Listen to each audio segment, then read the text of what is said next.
इस समय रितु दीदी होती तो मेरा कितना ख्याल रखती। हाँ यार, मुझे भी रितु दीदी की बहुत याद आ रही है। मम्मी, आपको रितु दीदी की याद नहीं आती है? उन्हें कुछ दिनों के लिए बुला लीजिए ना।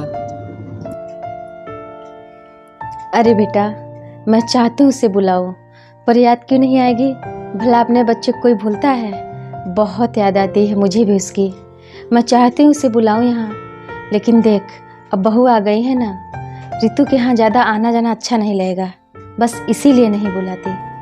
और वैसे भी मेरी रितु तो शक्कर जैसी है और बहू एकदम नमक जैसी। लो मम्मी, रितु दीदी का नाम लिया और आ गई। रितु कैसी है बेटा? मैं ठीक हूँ मम्मी, आप कैसी हैं?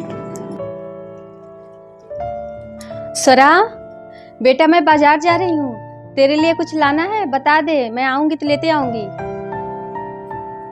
नहीं माँ, मुझे कुछ नहीं चाहिए, आप अपने लिए ले आना। ये क्या हो गया मेरे बहू को? इतने अजीब तरीके से बर्ताव क्यों कर रही है ये?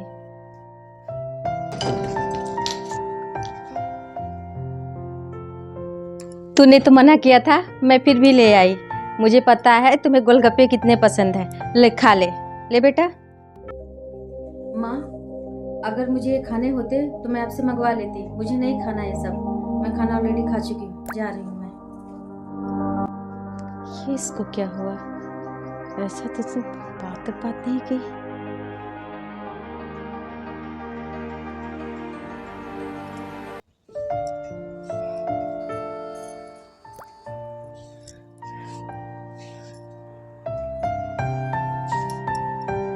माँ जी, आप ये क्या कर रहे हो?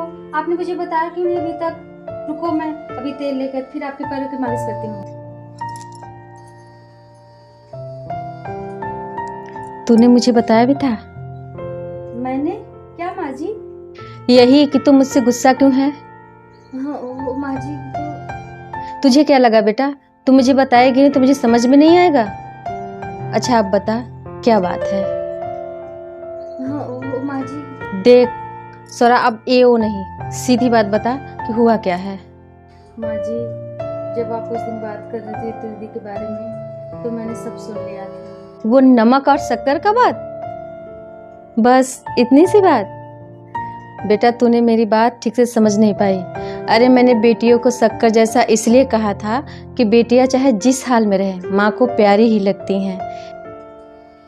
चाहे उनमें कोई गुण हो ना हो, चाहे उनको कोई काम अच्छे से आता हो ना आता हो, माँ न अपनी बेटी में कोई बुराई नहीं निकाल पाती और निकालना चाहती भी नहीं। लेकिन बहू नमक की तरह होती है जिसका कर्ज नहीं चुकाया जा सकता। जैसे नमक के बिना हर खाने का स्वाद फीका पड़ जाता है, ठीक वैसे ही बहुओं के बिना ना ये घर सूना हो जाता है।